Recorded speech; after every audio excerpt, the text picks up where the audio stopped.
Monday morning watch ரெடியாக இருக்கு. Mobile ஸ்டாண்டில் இருக்கு. ஹெட்செட் சார்ஜில் இருக்கு. எல்லாத்தையும் கிராப் பண்ணிட்டு ஒரு குயிக் வாக் அண்ட் ரன் போகிறோம்.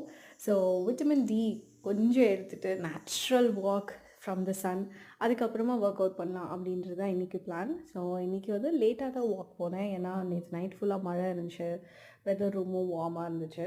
ஸோ வாக் முடிச்சுட்டு வந்ததுக்கப்புறம் யோகாலேருந்து ஸ்டார்ட் பண்ணுவோம். Day 3 of my menstrual phase cycle.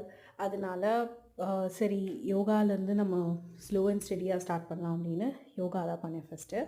கொஞ்சம் இம்பேலன்சஸ் இருந்துச்சு, but still continue doing it. அதில் வந்து 2 கஷ்டமான விஷயம் வந்து ஃபர்ஸ்ட் பொசிஷன் ஆஃப் மூமெண்ட் நான் காமிச்சது. Second thing boat pose. இது ரெண்டுமே எனக்கு கஷ்டம். ஏன்னா அது கோர் டைட் பண்ணும். நான் சொன்ன மாதிரி என்னோடய கோர் வந்து அவ்வளோ டைட்டாக ஸ்ட்ராங்காக இல்லை. So I'm just making it strong. அதோடு சேர்த்து நம்ம ஆர்ம் ஒர்க் அவுட் பண்ணுவோம். ஏன்னா ஆர்ம்ஸ் வந்து எனக்கு கொஞ்சம் பெருசாக இருக்குது. So I wanted to tighten that portion as well. அதுக்கப்புறம் meal maker, bread, egg and செஸ்வான்ஸ்